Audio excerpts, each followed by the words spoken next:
Picture this. A philosopher named Cassius Longinus stands in chains before a Roman executioner in the Syrian dust. He is 60 years old, the most celebrated literary critic in the ancient world, a man whose very name had become synonymous with good judgment. His former student Eunapius called him a living library and a walking museum. His crime? He wrote a letter, one defiant, beautifully crafted letter on behalf of his queen Zenobia, telling the Roman Emperor Aurelian to go to hell. When Zenobia was captured, she pointed her finger straight at Longinus. She told the Romans it was all his idea, his advice, his words, his fault. Longinus didn't flinch. He didn't beg, he didn't deny. He walked to his death, according to ancient sources, with the firmness and cheerfulness of Socrates. The woman he served had thrown him to the wolves to save herself, and he accepted it like a man settling a debt he'd always known he owed. This isn't a story about a philosopher. This is the Battle of Emesa, the story of how a desert queen stole half the Roman Empire and how Rome sent its most dangerous man to take it back. Before diving into these forgotten stories of empires and betrayal, if you enjoy learning about the hidden truths of history, consider hitting that like button and subscribing for more content like this. And please comment below to let me know where you're listening from. I find it incredible that we're exploring these ancient stories together from different parts of the world, connected across time and space by our shared curiosity about the past. To understand how one woman stole half an empire, you need to understand the empire she stole it from. And in 270 AD, calling Rome an empire was generous. The crisis of the 3rd century had gutted the Roman world like a fish. In the span of 50 years, over 60 men had declared themselves emperor. Most died violently. The economy was in free fall. The silver coinage had been debased from 98% silver to roughly 2%. Roman money was worth less than the metal it was stamped on. The plague of Cyprian was killing 5,000 people a day in the capital. Barbarians were pouring across every frontier. Rome didn't have one empire anymore. It had three. The Gallic Empire had broken away in the west, controlling Gaul, Britain, and Spain. In the east, another power had quietly eaten everything from central Turkey to the banks of the Nile. That power was Palmyra, and its ruler was Zenobia. Now here is a misconception that needs correcting immediately. In popular imagination, Zenobia is often romanticized as some exotic desert rebel, a noble savage fighting against civilization. That is nonsense, pure and simple. Zenobia was a Roman citizen. She was fluent in at least 3 languages, Aramaic, Egyptian, and Greek. She ran a literary salon, collected philosophers the way other rulers collected horses, and maintained a bureaucracy sophisticated enough to govern territory from Ankara to Alexandria. She wasn't fighting against civilization. She was running one.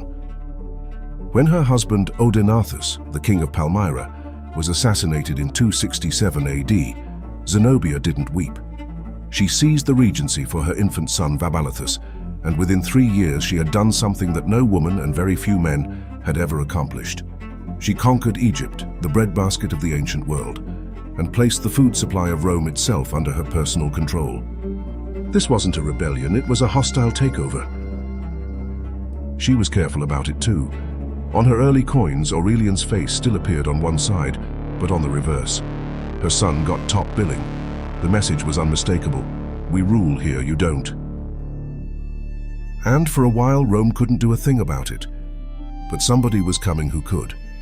His name was Lucius Domitius Aurelianus, and he was about to earn the most audacious title in Roman history, Restitutor Orbis, the restorer of the world.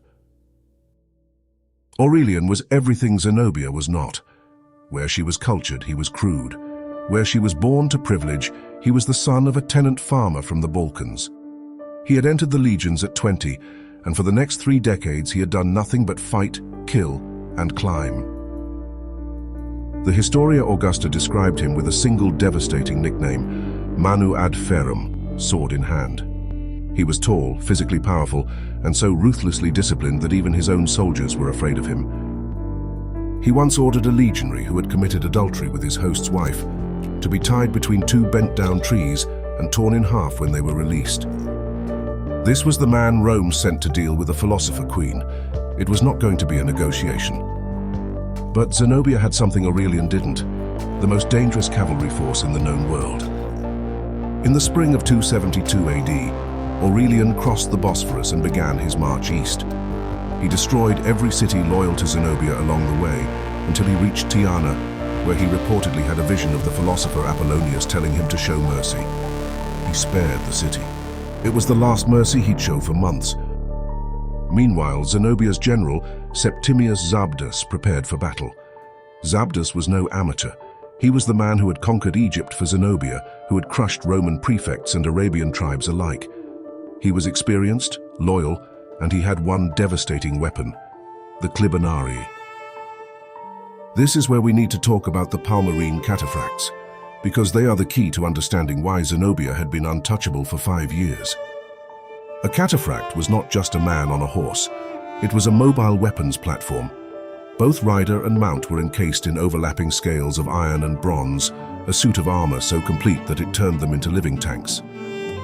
They carried 12-foot lances called kontos, held two-handed, capable of skewering a man clean through his shield and out the other side. In a straight charge on flat ground, no cavalry in the world could match them, and the Syrian desert was the flattest ground on earth. At the Battle of Emesa near Antioch, Zabdas deployed his cataphracts against Aurelian's lighter Moorish and Dalmatian horsemen. The Palmyrene heavies charged, and the Roman cavalry crumbled. It looked like a rout. But Aurelian had planned for this. He ordered his lighter horsemen to run, not fight, run. They galloped away in apparent terror, and the cataphracts, drunk on the thrill of a sure kill, thundered after them. The Syrian sun was hammering down on iron and bronze. The heavy horses were blowing hard. The riders were cooking inside their armor. At a predetermined point, the Romans wheeled around and smashed into the exhausted cataphracts. Very few Palmyrene horsemen made it back alive. Zabdas retreated to Antioch. And here is a detail that shows just how resourceful these people were.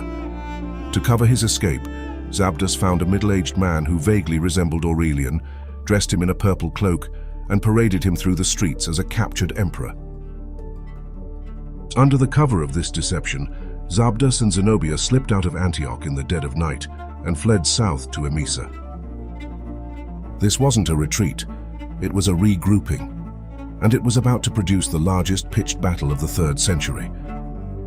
Emesa, modern Homs, Syria, sits on the western edge of the Syrian plateau, overlooking the fertile Orontes Valley. At its heart stood one of the great temples of the ancient world, the Temple of Elagabalus, the sun god, a massive structure that doubled as a fortress, treasury, and rallying point. Zenobia and Zabdas had chosen this ground deliberately. The flat plains north of the city were perfect cataphract territory. The temple gave them a supply depot and a morale anchor. The nearby farmland could feed a massive army. And the army they assembled was massive. Ancient sources, particularly Zosimus, put the Palmyrene force at 70,000 men. Modern historians generally scale this down to perhaps 40,000 to 60,000, but even the conservative estimate dwarfed anything Aurelian could field. This force included the rebuilt cataphract regiments, Arab tribal auxiliaries from the desert, Syrian infantry levies, and remnants of the Egyptian garrison. Aurelian, meanwhile, had been busy in Antioch.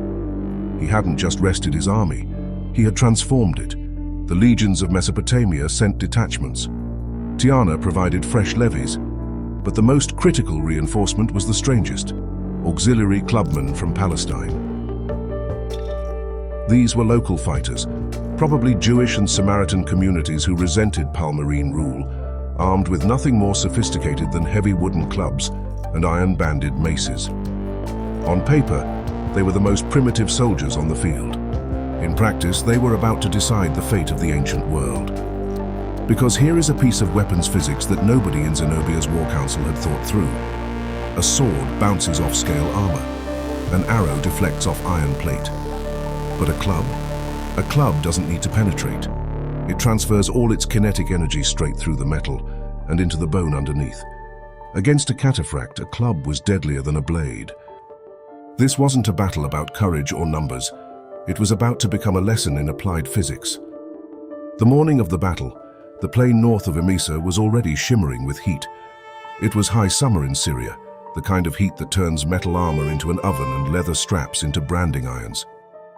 Zabdas drew up the Palmyrene army in the formation that had won them half the empire. Heavy Cataphract cavalry on the wings, infantry in the center, archers behind. The Clibanari sat on their armored horses, lances upright, iron scales catching the sun, like the skin of some monstrous reptile. The ground trembled when they shifted. Across the plain, Aurelian arranged his smaller force, Roman legionary infantry in the center, locked in their interlocking shield formations. On the flanks, his lighter cavalry, Dalmatian horsemen, Moorish skirmishers, and scattered among the infantry, almost invisible, the Palestinian clubmen. They carried no shields. They wore simple mail or leather. They looked like an afterthought. Zabdas didn't hesitate. He had seen what happened at Imai, and this time he ordered his cataphracts to maintain discipline. Stay tight, don't chase, break the Roman cavalry, then wheel into the infantry flanks. The order was given. The earth shook. The Palmyrene cataphracts charged. The sound was not the thundering hooves of a Hollywood cavalry charge. It was a metallic grinding, a clinking avalanche of iron and bronze moving at an accelerating trot. 12-foot lances dropped level. The front rank of armored horses, each carrying 300 pounds of rider and gear, built momentum like freight trains on a downhill track. They hit the Roman cavalry line, and the Roman cavalry line dissolved. This wasn't a feigned retreat. This was real. The Palmyrene heavies were simply better armored, better mounted, more experienced in shock combat. Aurelian's Dalmatians and Moors were thrown back, scattered, driven from the field. Roman horsemen went down in tangles of horse and rider. Lances punched through shields that weren't designed to stop 12-foot spears driven by the combined weight of horse and man at speed. For a terrifying span of minutes, the Battle of Emesa looked like a Palmyrene victory. The Cataphracts had shattered the Roman flanks. They were riding down fleeing horsemen across the plain, the dust rising behind them in great brown columns. From the Palmyrene infantry lines, a cheer went up. This was Imai in reverse. The Romans were finished. Except Aurelian was still standing, and he had seen this before. Here is the fatal weakness of the Cataphract, the flaw that nobody writes about in the glory stories. Momentum. A Cataphract in a charge is devastating. A Cataphract who has stopped is a statue.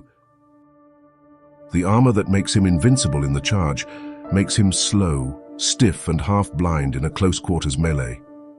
And a Cataphract who has chased fleeing horsemen for half a mile in the Syrian sun is not a warrior. He is a man dying of heat stroke inside a metal coffin. The Palmyrene heavy cavalry, scattered across the plain in pursuit, had broken their own formation. They were spread out, exhausted, their horses blowing foam. Their lances were useless at close range. Their swords were short and difficult to swing in the restrictive armor. Aurelian unleashed the infantry. The Roman legionaries surged forward in tight formation, jogging across the gap between the lines. They didn't target the Cataphracts first. They drove straight into the now exposed Palmyrene infantry, which had been relying on the cavalry to protect its flanks. Syrian levies and hastily raised provincial troops buckled under the pressure of Rome's professional killing machine, a disciplined wall of shields and short swords that had been grinding armies into dust for 500 years. But the masterstroke was the clubmen. The Palestinians sprinted into the gaps between the scattered cataphracts, and this is where the physics lesson became a horror show. A cataphract sitting on a blown horse, arms aching from the weight of his armor, visor limiting his vision to a narrow slit, cannot defend himself against a fast-moving man with a heavy club. The Palestinians targeted the horses first, swinging their iron-banded maces at legs and knees. The animals stumbled, screamed, collapsed. And when a cataphract falls from a horse, he doesn't roll to his feet and draw his sword. He lies on his back like an overturned beetle, struggling to breathe under 300 pounds of metal, unable to stand without help. The clubmen stood over these fallen riders and beat them, not with the precision of swordsmanship, but with the brutal simplicity of a hammer hitting an anvil. They targeted joints, elbows, knees, the gaps where the scale armor met the chainmail at the neck. The clubs didn't need to pierce the metal. They crushed the flesh underneath. Bones snapped inside intact armor. Men drowned in their own blood behind sealed visors. This wasn't a battle. It was an industrial disassembly of the most expensive military technology in the ancient world. The Palmyrene cataphracts who hadn't scattered in pursuit tried to rally. They fought back with savage courage, swinging their swords at the swarming infantry, trying to form defensive circles. Some dismounted voluntarily and fought on foot, using their armored bulk to push back against the Roman shields. Zabdas threw in his reserves, launching counterattack after counterattack to try to regain initiative. None of it worked. The Romans had found the cataphract's weakness, and they exploited it with the cold efficiency of butchers. What happened next depends on which ancient source you believe. The Historia Augusta claims that during the darkest moment of the battle, when the Roman cavalry had been routed and the outcome hung in the balance, a celestial apparition appeared above the battlefield, a shining figure that rallied the Roman troops to fight on. After the battle, Aurelian went to the temple of Elagabalus in Emesa and paid his vows to the sun god, claiming the deity had personally intervened. This wasn't divine intervention, it was propaganda. But the fact that Aurelian felt the need to invoke heavenly help tells you how close the battle actually was. The Romans had nearly lost. The cataphracts had genuinely broken their cavalry. Only the discipline of the legionary infantry and the brutal innovation of the clubmen had turned the tide. By afternoon it was over. The Palmyrene army didn't just retreat, it disintegrated. Zabdas's infantry broke and ran. The surviving cataphracts, those who could still ride, streamed south in disorder. The plain outside Emesa was carpeted with the dead, iron-scaled bodies glinting in the sun like beached fish, horses lying with their legs folded beneath them, the whole field churned to a red-brown mud.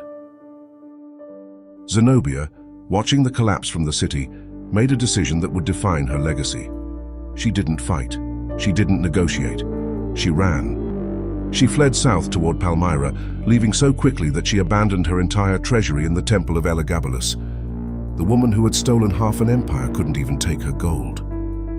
Now comes the scene that captures the entire tragedy of Zenobia in a single moment, and it didn't happen on a battlefield. It happened in a tent. When Aurelian arrived at Palmyra, after a brutal 3-day march across 140 kilometers of open desert, harassed by Bedouin raiders loyal to Zenobia, his 6 legions sustained by an endless supply train that was itself a logistical miracle, he found the city preparing for a siege. Zenobia was inside the walls writing letters. She had written to the Persians begging for help. She had written to local tribes promising them anything. And she had written to Aurelian himself. That letter, preserved in the Historia Augusta, drips with defiance. She reportedly invoked the name of Cleopatra, declaring she would rather die a queen than live in any other condition. She told Aurelian he would see a very different Zenobia when her Persian allies arrived. This is where the comedy scene erupts, because here is the absurd reality of the siege of Palmyra. The mighty Persian army that Zenobia kept promising. It never came. Not a single horseman, not a single arrow. The Sassanid Empire, which Palmyra had spent years defending the east against, apparently looked at the situation, looked at Aurelian's legions, and collectively decided this was not their problem. Zenobia waited behind her walls. Days passed. She sent more letters to Persia. More days. Aurelian sat outside in the desert, patiently strangling the city's supply routes, while Zenobia paced the battlements waiting for an army that existed only in her diplomatic imagination. Her generals begged her to negotiate.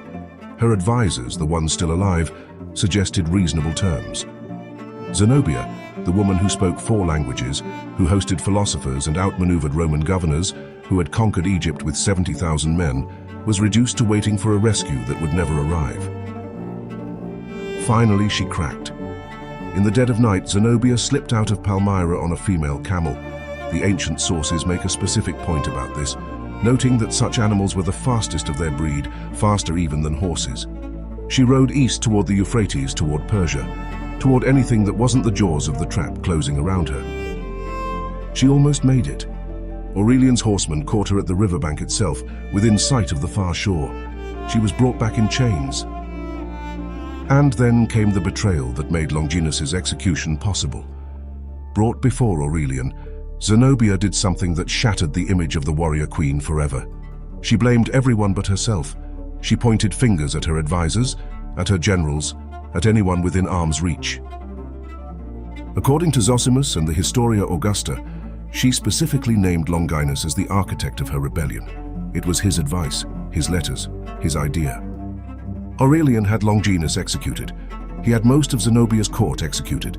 But Zenobia he kept alive. Because Zenobia was not a person anymore. She was a prop for the greatest show on earth. 2 years later, in the summer of 274 AD, the city of Rome witnessed a spectacle it had never seen before. Aurelian's triumph, his victory parade through the streets of the capital, lasted from dawn until dusk. There were elephants, there were giraffes, there were tigers in cages and captured barbarian kings walking with their hands bound.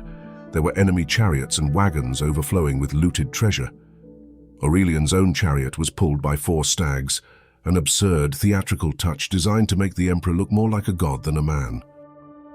But the star of the show was the woman walking in front of it all.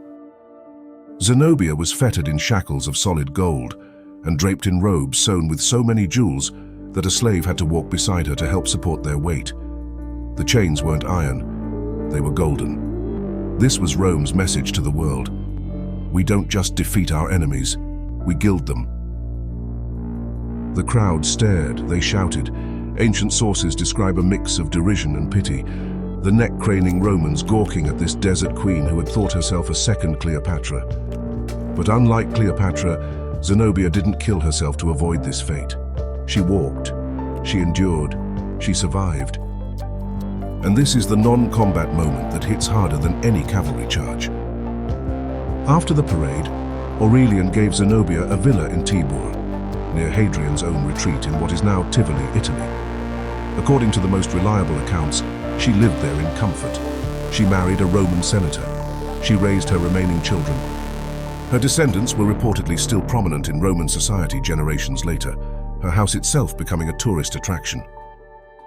The warrior queen who had ruled from Ankara to Alexandria, who had put the fear of the gods into the Roman Senate, who had commanded Cataphract charges and orchestrated the conquest of Egypt, spent her final years as a Roman housewife, attending dinner parties, making polite conversation, watching her grandchildren play in an Italian garden.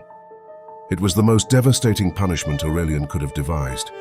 He didn't make her a martyr, he made her ordinary. Meanwhile, back in the east, the story was less gentle. Aurelian had initially spared Palmyra, taking only tribute and leaving a garrison. But the moment his back was turned, the city revolted again. This time, Aurelian did not show mercy. He returned, stormed the walls, slaughtered the inhabitants, looted the temples, and razed the fortifications so thoroughly that Palmyra never again became a threat to anything. The oasis city that had once controlled the Silk Road, that had produced a queen who humbled Rome, was reduced to a ghost town in the sand. It would remain that way for centuries. And as for the restorer of the world himself, Aurelian didn't get a peaceful retirement either.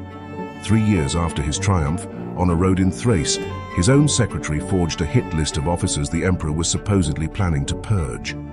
The terrified commanders struck first. Aurelian was murdered by his own men in 275 AD, killed not by a Palmyrene lance or a Persian arrow, but by a lie written on a scrap of paper. The man who reunited the Roman Empire was done in by the same weapon that had built Zenobia's, a well-crafted letter.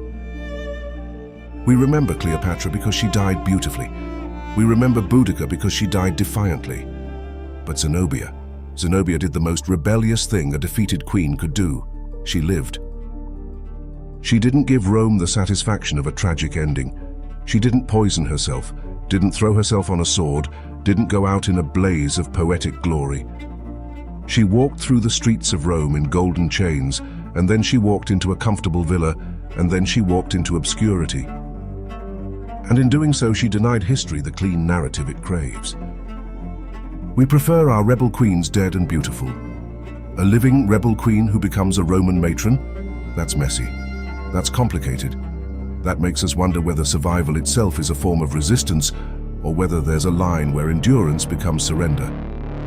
Zenobia built an empire that stretched across the ancient Near East.